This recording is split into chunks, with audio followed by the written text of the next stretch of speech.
Olá, excelente tarde para você. Seja muito bem-vindo à sua consulta com hora marcada. A consulta ao doutor está no ar. E hoje, pessoal, é um dia para lá de especial, porque a partir de hoje, toda a primeira sexta-feira do mês, a gente vai trazer um tema à tona que é de extrema importância. A gente vai falar sobre os cuidados que devemos ter com aqueles nossos amiguinhos, fiéis companheiros, os nossos pets. Pois é, a partir de hoje nós iremos trazer dicas, muita informação para cuidar de quem é sempre tão leal com a gente. Está no ar, pessoal, o Consulta Pet.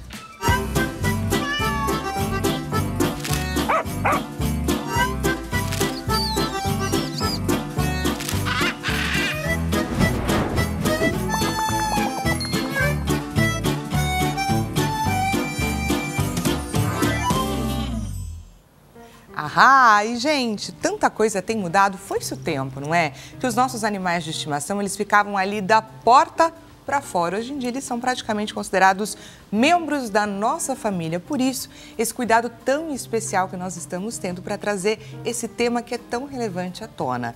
E hoje, para dar início, para estrear aí o nosso quadro, nós vamos falar sobre como o frio pode impactar a saúde articular dos nossos pets.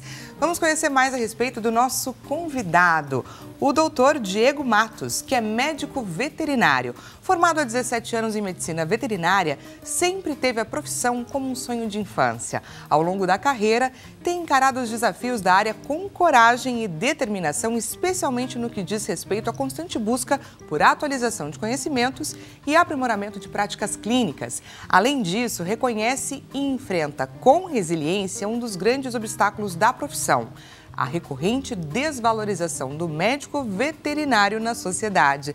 Doutor Diego, seja muito bem-vindo. Muito obrigado, Daniela. Fico muito grato pelo convite. Nessa estreia, né, gente, nesse programa que é tão especial, doutor, eu queria saber um pouquinho mais sobre essa desvalorização do médico veterinário que você traz para a gente aqui como informação na sua biografia. Hoje a gente enfrenta, né, a maior particularidade, né, do dia, né, seria a má valorização pelos colegas de trabalho, né, pelos locais, né, que gerem, né, que precisam do médico veterinário responsável, né, do local, querendo, às vezes, não pagar o valor adequado a cada colega. Né? Então, isso é um dos que a gente mais enfrenta hoje nesse quadro da medicina veterinária.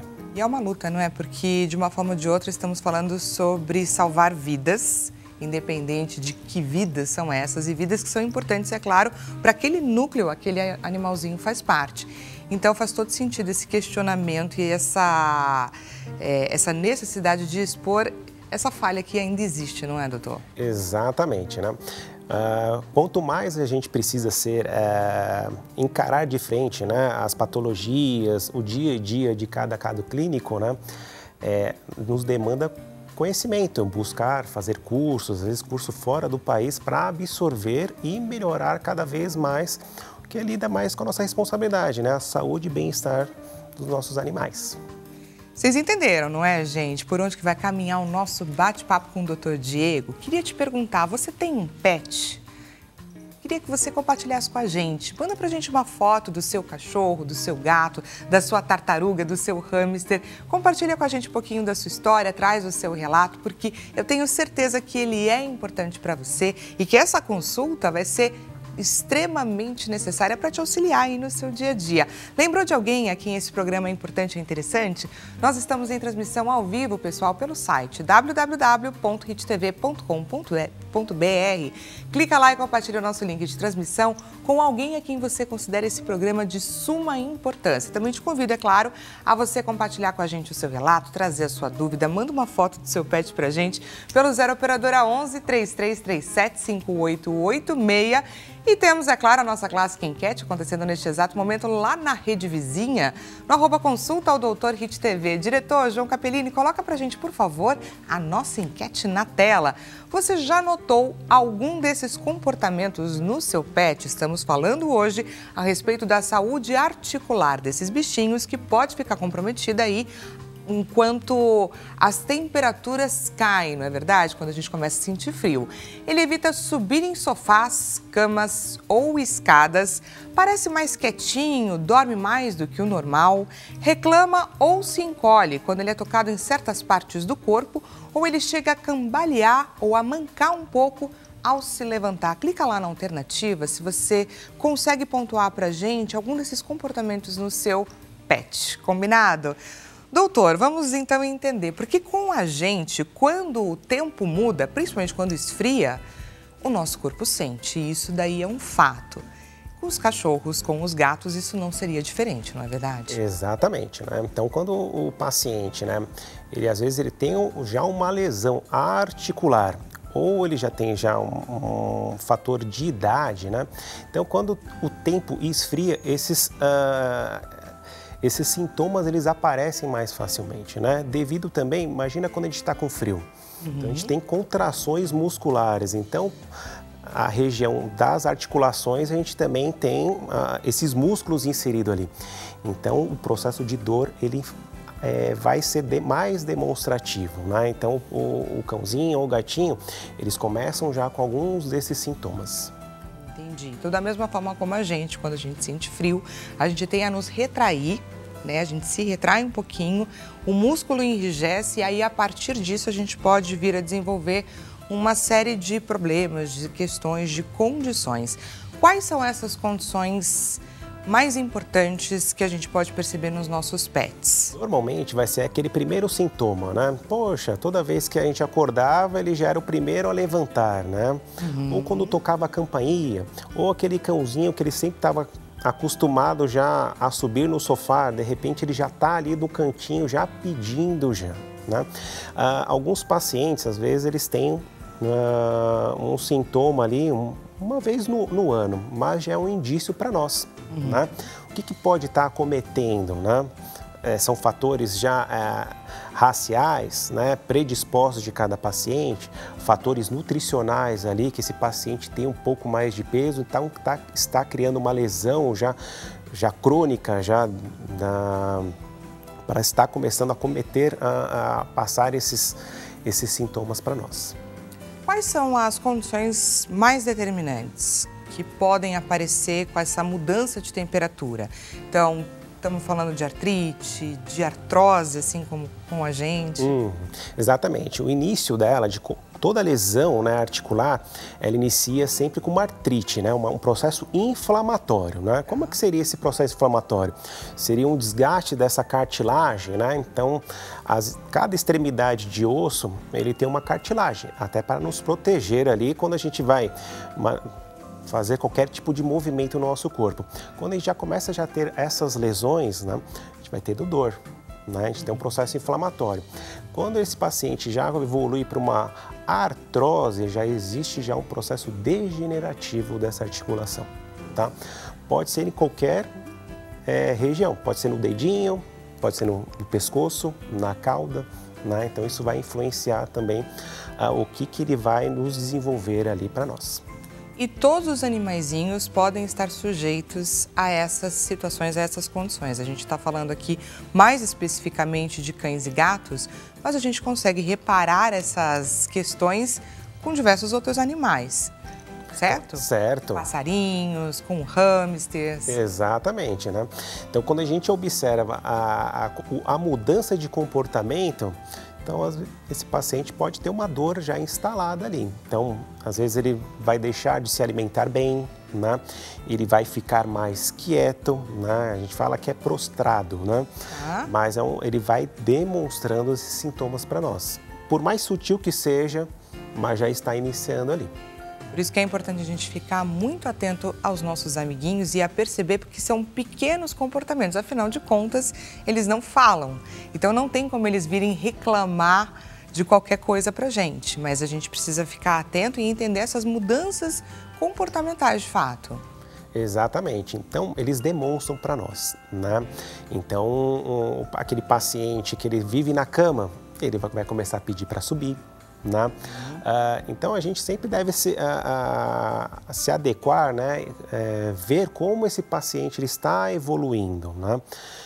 Aquele pacientezinho que ele fica, às vezes, o tutor, ele trabalha o dia todo, que vê de manhã e à noite, ele demonstra esses sinais, né? Então, às vezes, ao levantar, às vezes, ao abanar o rabo, né? Muitas pessoas podem confundir, ele está carente hoje, eu não sei o que ele tem, ele quer chamar a atenção, mas não é bem assim. Exatamente.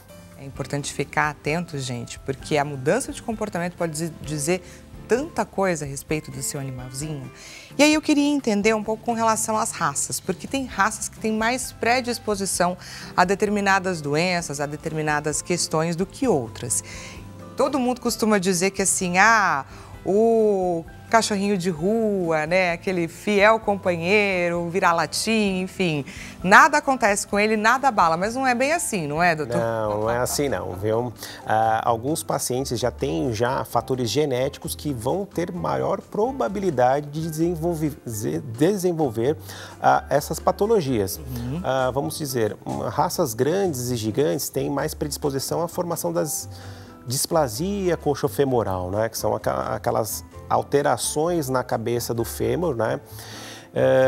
Que já tem um mau encaixe dela, né? Então esse paciente ele vai evoluir ali para uma artrite logo cedo, para uma osteoartrose.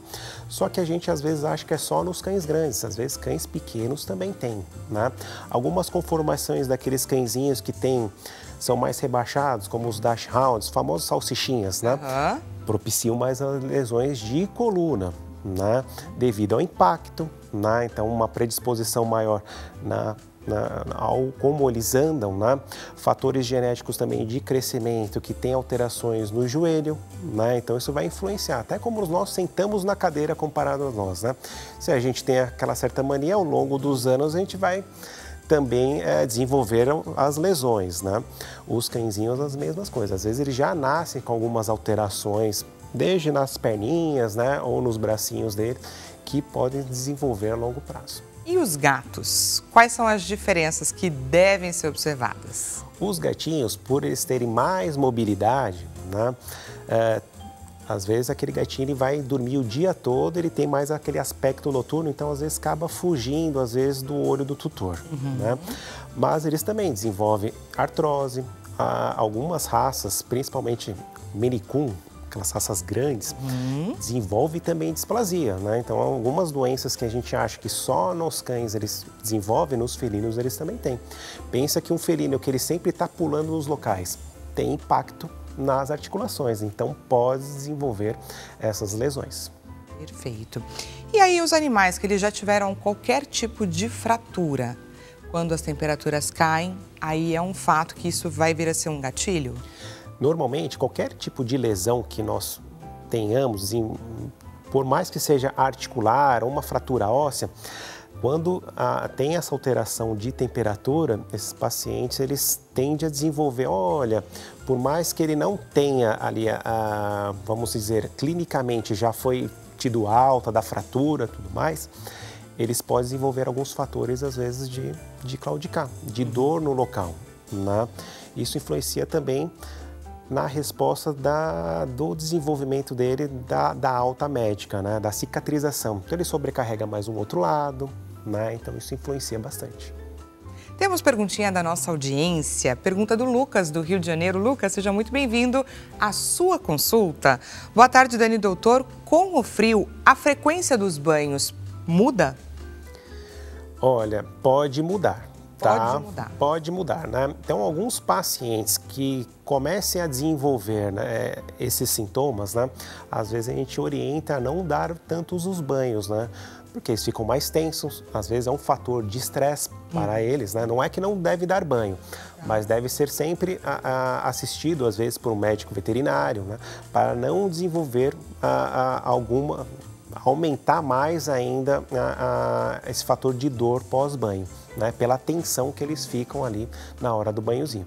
Pode ser com água morna, mas mesmo assim tem aquele fator de estresse. Queria, inclusive, então, pegar essa perguntinha do Lucas e pedir para você, doutor, dicas de como que a gente pode fazer para tornar esse banho um pouco mais seguro. Afinal de contas, eu imagino que, até por conta do azulejo, enfim, dele estar molhado, isso daí pode ser um fator de risco para o cachorro, de repente, deslizar, se machucar. Enfim, quais são as dicas que a gente pode dar, claro, para a nossa audiência, para que eles levem em consideração na hora de dar o banho no cachorro?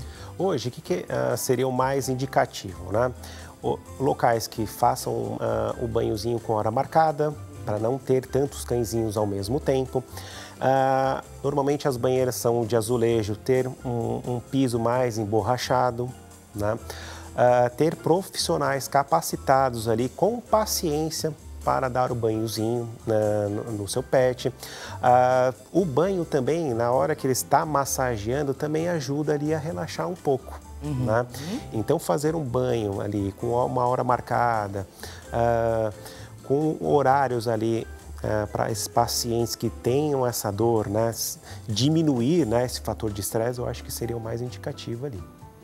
Perfeito. E a gente estava falando aqui sobre essas pequenas mudanças de comportamento que os nossos pets podem ter, que a gente precisa ficar atento e em alerta. A partir do momento que eu detectei, meu cãozinho está mancando, ou nossa, ele está passando mais tempo deitadinho, mais no cantinho dele, não está mais vindo brincar, correndo, enfim, como ele sempre fazia, o que eu preciso fazer? Olha, a gente sempre pede para ter sempre um médico veterinário de confiança, tá?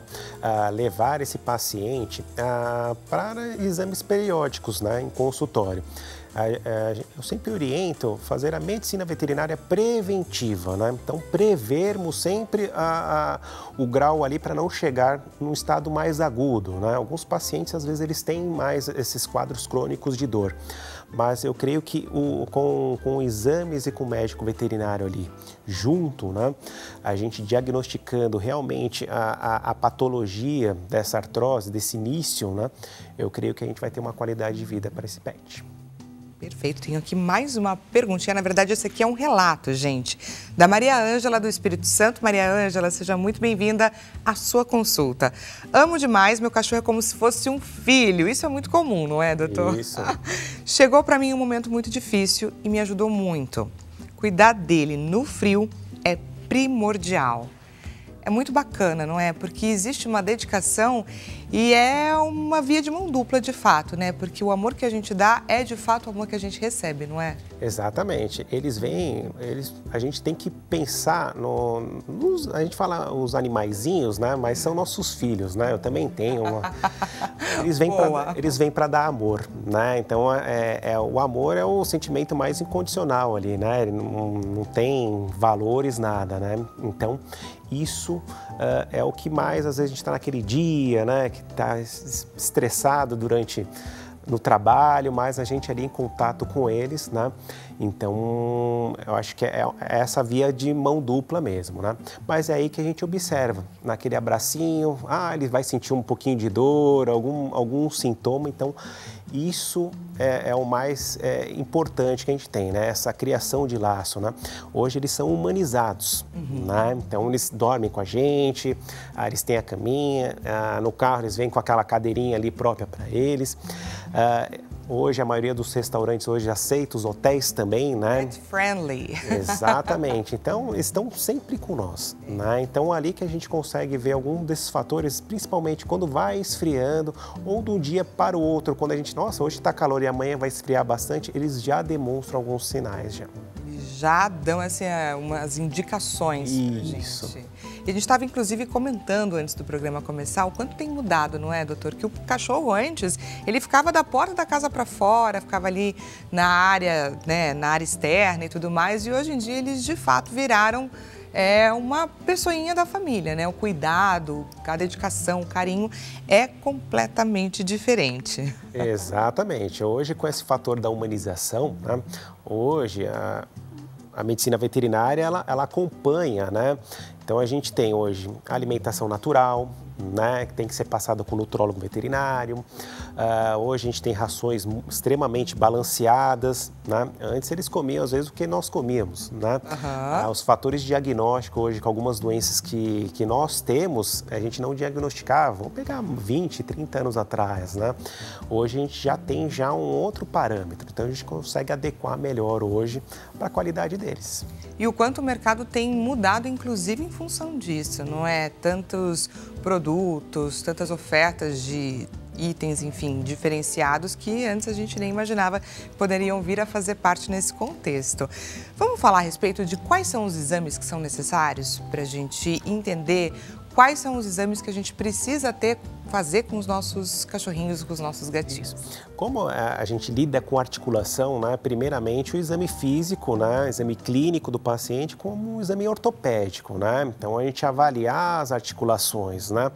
Por mais que aquela mesa possa ser fria, mas a gente colocar um tapete ali emborrachado para criar, às vezes, diminuir essa tensão também do médico veterinário, né? Então são exames que a gente consegue concluir melhor, né? Para a gente pedir os exames. Os raios-x, né, de articulação seriam os primordiais para a gente notar algumas incongruências, seriam não um encaixe perfeito ali, às vezes o osso ele tinha que ter uma anatomia, mas ele tem um desvio, que isso também vai afligir também todos os ligamentos, articulações. Alguns casos, ultrassom, né, que a gente faz das articulações, e também se a gente for pensar algo mais vamos dizer, mais a fundo ali, uma tomografia ou ressonância magnética. Né? Então, temos aí esses exames à nossa disposição. Agora eu queria um pouco do olhar do médico, porque quando a gente vai a uma consulta médica, existe toda aquela questão da anamnese que é feita para que o médico consiga entender um pouco os costumes e hábitos daquele paciente, queria entender as particularidades com relação ao paciente, que é o cão, o cachorro, enfim, o pet, e o dono, né, o tutor. Exatamente. Hoje a gente precisa o quê? Da confiança ali, né? Às vezes o tutor ele fica com medo ali, com aquele receio de, mas eu dou um petisquinho para ele, ele come a mesma comida que nós, né? Então eu creio que naquele ambiente de consultório, eu acho que tem que ser aquela consulta de 1 hora. Né? O tutor se sentir bem, o paciente também se sentir bem ao ambiente, né? É ali que na anamnese que a gente começa a ver aqueles pulinhos. Olha, você só oferece só ração? Só ração, mas naquele bate-papo a gente sabe que... mas não é bem assim. Exatamente. O docinho faz parte. Vem aquela bordinha de pizza, né? Então, porque eles pedem, né? Eles fazem eles olham nos nossos olhos ali e pedem pra gente, não tem como dar, né? Exato, e aí eu imagino que o desafio é ainda maior, porque quando você prescreve algum tipo de tratamento que envolva inclusive uma mudança de rotina, enfim, alimentar e etc., você precisa principalmente educar o tutor, não é? Exatamente. Então, devido a gente deve sempre individualizar todos os pacientes, né? E especialmente o tutor. Se às vezes a gente vai passar um medicamento que às vezes ele tem uma durabilidade menor, né? Esse tutor não está ali, às vezes, para fazer a medicação. Então, às vezes, o tratamento vai ser falho, né? É um paciente que, às vezes, tem o estômago mais sensível, a gente entra com protetores gástricos ali para a gente ter uma melhor absorção desses medicamentos. Ou, às vezes, aquele cãozinho ou gatinho que é dificultoso, às vezes, a gente oferecer medicamento. Hoje, a gente tem farmácias de manipulação, que às vezes fazem um sachêzinho, um biscoitinho, que vai proporcionar ali menos estresse na administração do medicamento.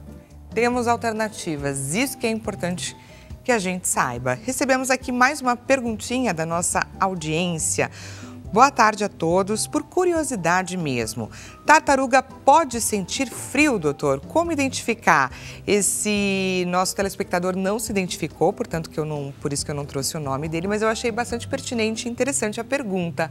Com relação às tartarugas, então? Isso, como eles são, vamos dizer, animais de sangue frio, né? Então, com o frio, né, esses pacientes eles vão ficar mais o quê? Mais letárgicos, né? Isso influencia na metabolização deles, né? Então, na parte de alimentação, nutricional, isso influencia bastante. Então, a gente deve pensar esses pacientes ter um terrário, uma pedra que esquente eles própria, né?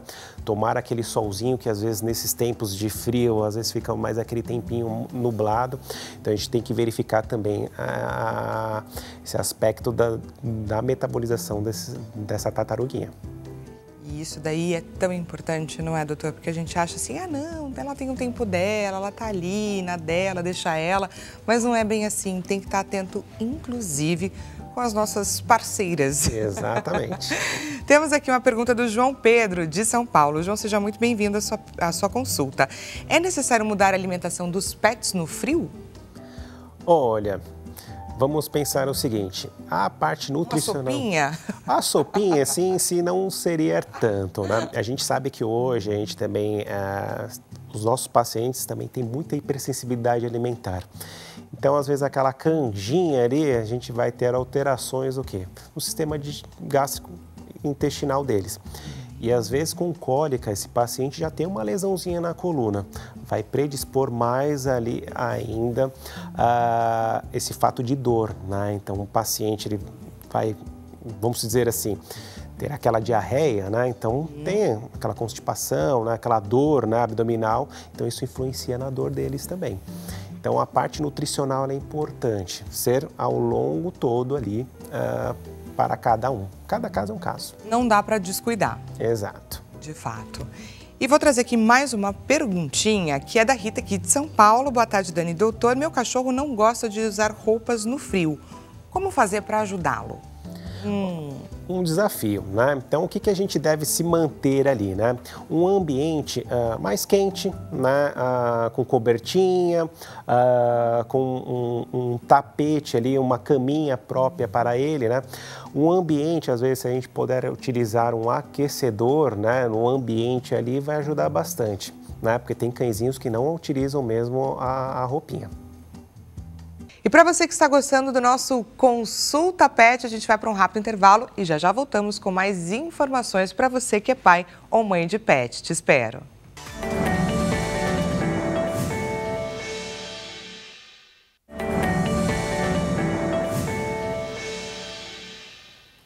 Seja bem-vindo mais uma vez. Consulta ao Doutor está de volta, ou melhor, Consulta Pet. Pois é, pessoal, essa sexta-feira está sendo para lá de especial, porque estamos colocando no ar essa estreia, esse quadro, esse programa que é tão importantíssimo, que fala a respeito dos cuidados, traz dicas importantíssimas que nós devemos ter com os nossos pets, os nossos amiguinhos, fiéis companheiros. Pois é, a partir de hoje, toda primeira sexta-feira do mês, nós vamos ter o Consulta Pet no ar, combinado? Nesse programa, nós estamos falando sobre os cuidados que devemos ter quando as temperaturas abaixam um pouco, aquela chegada do frio, de que forma que ela interfere na saúde articular dos nossos cãezinhos, dos nossos gatinhos, tartaruguinhas, hamsters, enfim. De que forma o frio pode interferir e como que a gente pode fazer, é claro, para ajudá-los. Lembrou de alguém a quem esse Consulta Pet é importante e é interessante?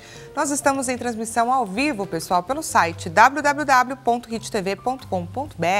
Corre lá e compartilhe o nosso link de transmissão, pois queremos chegar nessa pessoa a quem você considera que o tema é importante, é relevante. Também te convido, é claro, a você participar dessa consulta. Ela foi marcada para você. Encaminha para a gente a sua dúvida, o seu relato. Manda também uma foto, é claro, sua com o seu pet, com o seu bichinho de estimação. Queremos vê-lo, queremos saber um pouquinho mais a respeito de você. Então é só mandar para o 0 Operadora 11 3337 5886. E também te convido, é claro, a você participar da nossa enquete. Está em seus minutos finais, acontecendo lá na Rede Vizinha, no nosso Instagram. Diretor, coloca pra gente a enquete na tela, @consulta ao Doutor Hit TV. Você já notou algum desses comportamentos no seu pet? Ele evita subir em sofás, camas ou escadas. Fica lá mais no cantinho dele. Você vai e ele te deixa aí.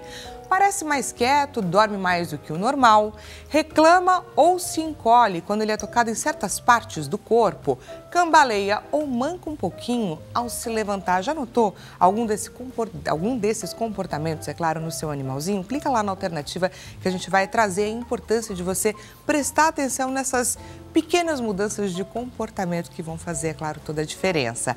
Para você que chegou agora, gente, o bate-papo está acontecendo com o Dr. Diego de Matos, que é médico veterinário. Aproveita, é claro, para agradecer sua presença aqui com a gente nessa estreia. Eu que agradeço, Daniela. Esse programa tão especial para a gente. Espero que você esteja gostando dessa proposta que a gente passou a trazer aqui toda primeira sexta-feira do mês, não se esquece. Doutor, você estava contando para a gente um pouco a respeito dos problemas mais comuns, né, que podem abater os nossos cachorrinhos, os nossos gatinhos. E eu queria falar um pouco sobre os tratamentos. Porque o tratamento, imagino que existam várias oportunidades, porém o desafio é um só. É como a gente consegue, de fato, trazer um tratamento que venha a melhorar a qualidade de vida dos nossos animais, sem interferir em diversas outras questões. Então, explica pra gente quais são os tratamentos que nós temos. Exatamente. Hoje, a gente tem o tratamento clínico, né? Que a gente entra com medicamentos de anti-inflamatórios, analgésicos, para a gente, às vezes, tirar esse paciente, às vezes, de uma fase aguda. A gente também tem medicamentos de fase de manutenção. Então, a gente já sabe já que esse paciente, ele já tem essa doença instalada, para a gente não sobrecarregar o organismo dele com anti-inflamatório, analgésicos, né?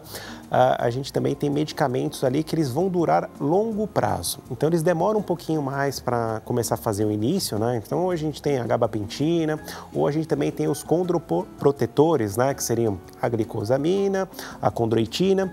Também temos o colágeno, que ajuda muito nessa parte de recomposição.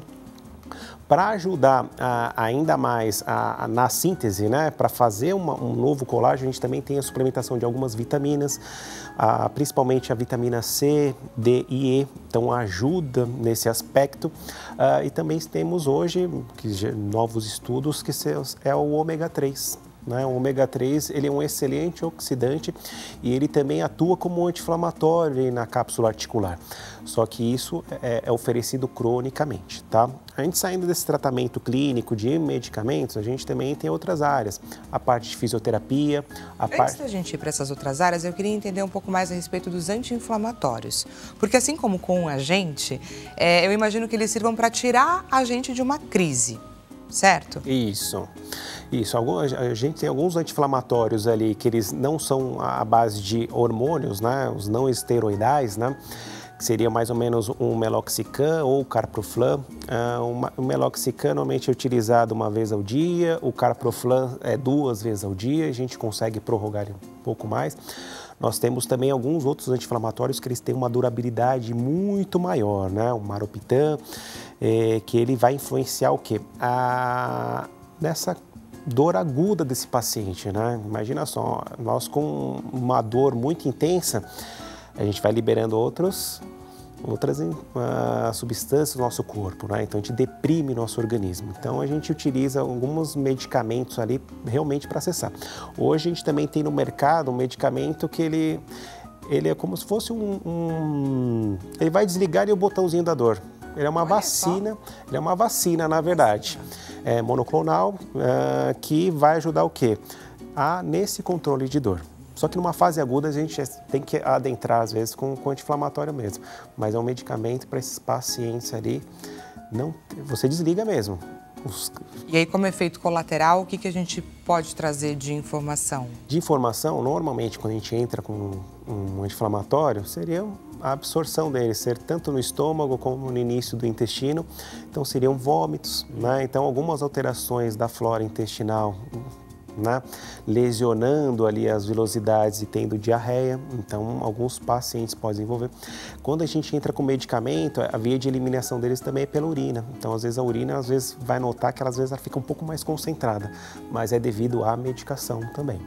Então, diversas questões precisam ser levadas em consideração na hora de escolher, porque não é só sobre vou tirar o meu amiguinho desse quadro de dor e melhorar a condição dele. Eu preciso pensar nos efeitos colaterais que eu posso vir a, enfim, colocá-lo. Exatamente. Então, a gente tem que individualizar cada paciente, né? Não é receita de bolo. Normalmente, a gente tem que ver direitinho como cada paciente evolui. E a gente entrar já com a prescrição já dos protetores gástricos ali, ou às vezes esse paciente, se ele tiver alguma lesão, já um paciente com alteração no fígado crônico ou renal crônico, a gente também deve se atentar o que a gente vai escolher de medicamento ali para eles. E quando a gente fala sobre ajudar um animalzinho que está com uma dor no corpo, existem estratégias, inclusive, na hora de aplicar essa medicação, de entregar essa medicação. E eu queria entender um pouco a respeito das alternativas, porque às vezes, doutor, eu imagino que o estresse, para você conseguir aplicar ou, enfim, colocar o medicamento na boquinha e fazer com que ele ingire e tudo mais, seja tão complicado que pode até piorar o quadro, não pode? Exatamente. Então, aqueles fatores de estresse de você administrar o comprimido, Isso. né? Então, vamos dizer, ele vai lá, trava a boquinha ali, vai fazer todo aquele esforço, você vai aumentar ainda mais aquela rigidez muscular, né? Contração muscular que vai predispor mais a dor ali para eles, né? Então, a gente também tem algum de fato, né? Então, por isso que o ideal é a gente ter a farmácia de manipulação para a gente ofertar, às vezes, com um sachê ou com a bolachinha que, às vezes, ele come, né? Ou também a gente partir para as aplicações, né? Então, medicamentos podem ser aplicados endovenosos, né? Ou no subcutâneo, mas sempre por um médico veterinário. Porque você tem que levar muito em consideração a personalidade do seu cachorrinho, para você não acabar tornando esse processo ainda mais complicado, ainda mais difícil. Mas existem recursos e eles estão aí, é claro, para que a gente faça uso deles. Agora, então, partindo, doutor, para essas outras formas de tratamento, inclusive com relação à prevenção, que seria a fisioterapia. Explica um pouco para a gente como que funciona, quais são os recursos que a gente tem também. Olha, hoje a gente tem a fisioterapia, né, para esses pacientes. O que a gente começa a notar? Perda muscular, né? Então, a gente precisa que esse paciente, o quê? Não fique só em repouso, porque senão o organismo ele tende o quê? O músculo gasta muita energia, então ele vai acabar o quê? Perdendo massa muscular. A fisioterapia vai ajudar. A gente também tem a área da acupuntura, né? Que são pontos, né? Estudos, né? Da medicina chinesa para o quê? A gente diminuir fator de dor, né? Para esse paciente. Temos também a ozonioterapia, né, utilizado para a gente melhorar esse campo da dor, né? Tem a laser terapia, né, para a gente ajudar na regeneração, acelerar o processo de regeneração, às vezes não é que vai voltar a ser 100% como anteriormente, mas a gente também tem esse caso. A gente também tem a medicina veterinária integrativa, né? Então hoje tem muitos estudos ali, né, principalmente com a cannabis, que a gente ajuda esse paciente a diminuir a dor, né? Então isso vai influenciar muito. E, por exemplo, em quanto tempo que um cachorrinho começou a fazer um tratamento com fisioterapia, ozonioterapia, acupuntura, a gente já consegue perceber a melhora da qualidade de vida? Olha, a gente consegue já perceber, às vezes, nas primeiras sessões. Nas 2, 3 primeiras sessões, a gente já consegue observar se esse paciente vai ter uma grande melhora ou ele vai precisar de, às vezes, ser mais, passar, às vezes, por um procedimento cirúrgico, né? Então, a gente acaba avaliando cada paciente ali logo nas primeiras sessões, né? Às vezes, essas sessões, elas podem ser o quê? Mais espaçadas, né? Mais, vamos dizer, mais terapêuticas a longo prazo, né? Então, não precisaria ser muito juntinhas ali para um quadro de dor. Então, às vezes, nessa mudança de temperatura, às vezes, o ideal é a gente já entrar já com essa parte de fisioterapia, acupuntura ali junto ali. E quais seriam os sinais que os tutores precisam ficar atentos para identificar que um determinado tratamento não teve sucesso? O que a gente observa? Ele entrou da mesma forma, saiu da mesma forma. Né? Ele não tem um processo evolutivo, ou o processo evolutivo dele é muito pequeno. Então vamos dizer assim, ele teve uma melhora de 10%, 20%, né? Então a gente às vezes esperaria de 50%, 60%. Né? Então isso daí influencia bastante. Entendi. Falamos então a respeito de uso de medicamentos, falamos um pouquinho de suplementos, dos tratamentos que existem, que estão à nossa disposição, e com relação à alimentação, doutor? A alimentação é primordial, né? A gente é o que a gente come, né? Falando na grosso maneira. Para os animais também, viu? Exatamente. Então, o que nos influencia? Nós somos os facilitadores, né? Os nossos cão e gato, né? Eles são, vamos pensar, eles são carnívoros, né? Então, eles necessitam de mais proteína do que carboidratos, né? Rasa algumas exceções, né, que algum paciente às vezes tem alguma alteração, algum nível de proteína, e a gente tem algumas rações ali que vão o quê? vão dar mais saciedade e menos peso calórico para eles, né? Então isso daí vai influenciar bastante. Mas só o fator da nutrição também corre adjunto ali com alguns exercícios às vezes ali, né? Mas a parte nutricional ali, a gente diminuindo aquele petisquinho a mais. Poxa, se você ler no rótulo ali, é um petisco por dia. Às vezes a gente dá quantos? Dá 5, 6 ao dia, né? Então a gente está fazendo com que esse paciente ele ganhe mais peso.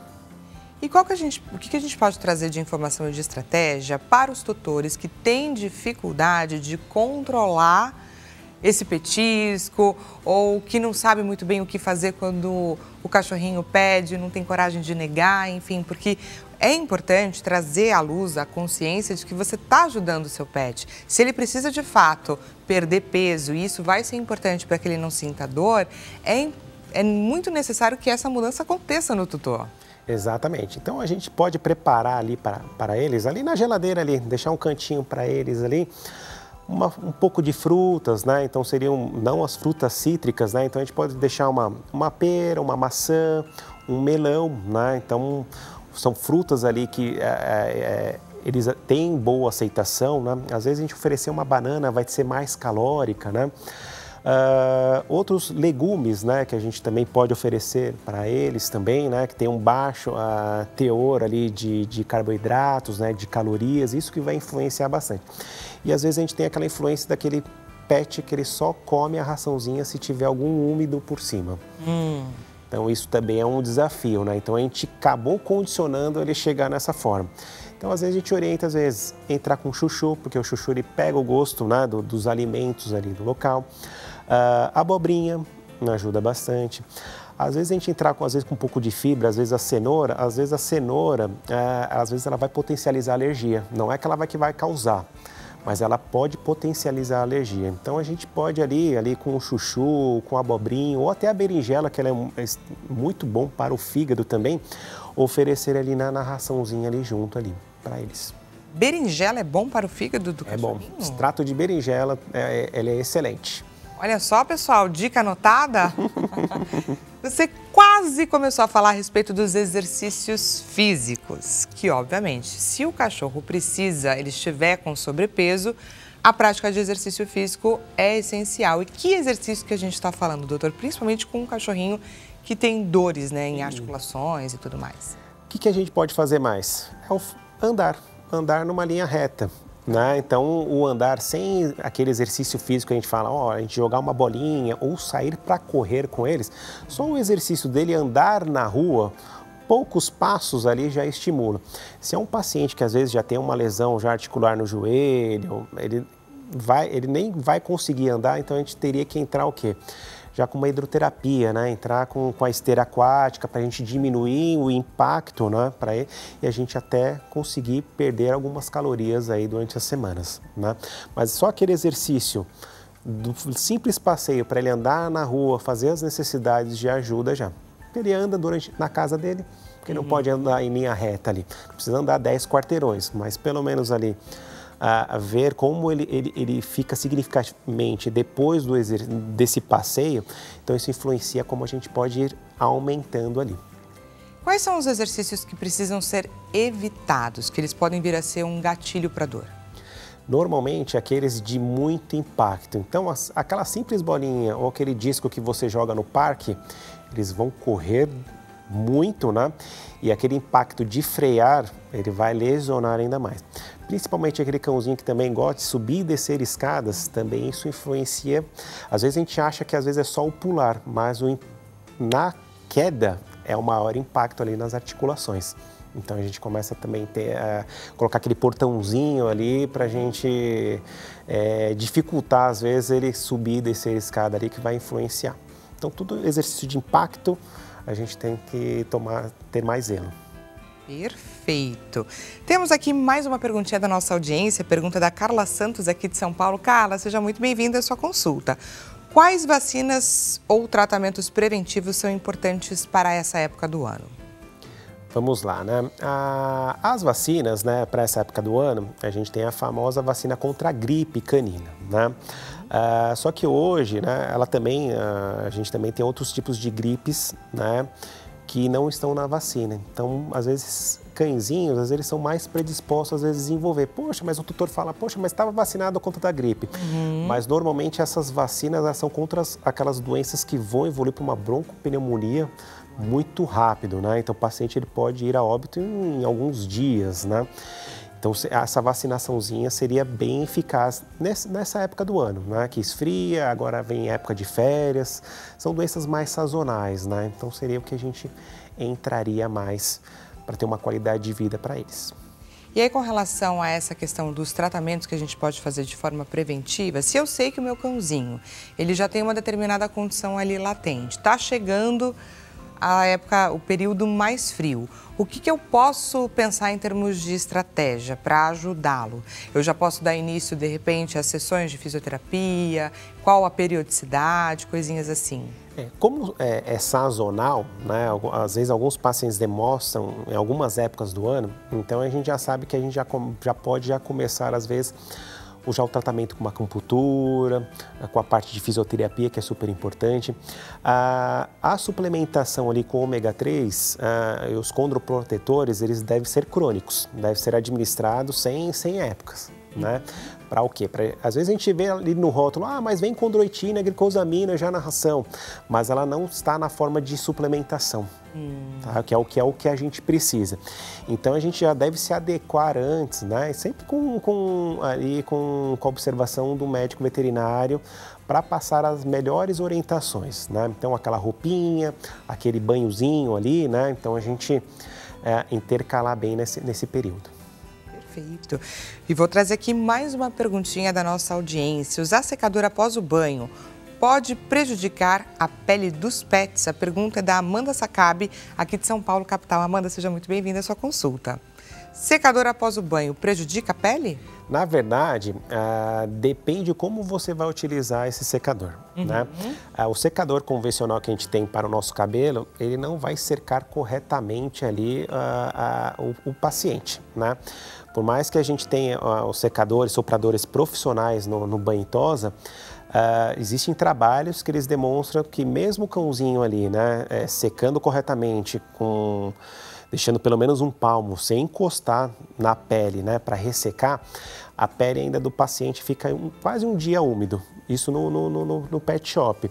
Já se a gente for secar em casa, ele fica 3 dias úmido, com essa pele úmida ainda, né? Então, alguns pacientes que tenham a desenvolver ali uma doença cutânea, né, de pele, então você está predispondo a mais ali. Mas também, o gasto que você leva num pet, que vai secar em 30 minutos, e você secar em casa, que vai ficar pelo menos 3 horas ali, são fatores de estresse para eles. Olha só. Então, a gente pode predispor mais à dor ali. Muito interessante esse insight que você trouxe aqui para a gente. E a gente não falou ainda com relação à adaptação do ambiente, que muitas vezes é necessário. Eu queria que você trouxesse dicas de como que a gente pode mudar o nosso ambiente a fim de torná-lo mais seguro para os nossos amiguinhos.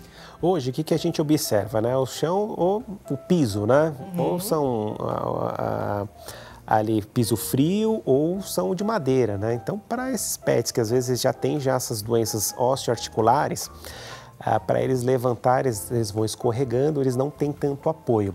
Então, o que a gente necessita mais? Uma região onde que ele consiga levantar, ser mais emborrachado. A gente tem aqueles tatamezinhos que a gente pode colocar ali junto, onde a caminha dele fica. Principalmente no local às vezes, onde ele vai beber água ou comer a comidinha dele também ser emborrachado, né? Porque às vezes essa raçãozinha está no chão. O ideal é a gente sempre colocar ali na altura do tórax deles, do peito, né? Para eles se alimentarem tranquilamente, ter todo esse fator de digestão.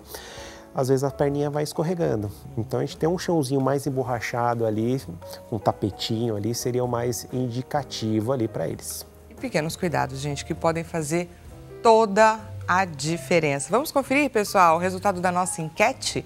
Resultado na tela.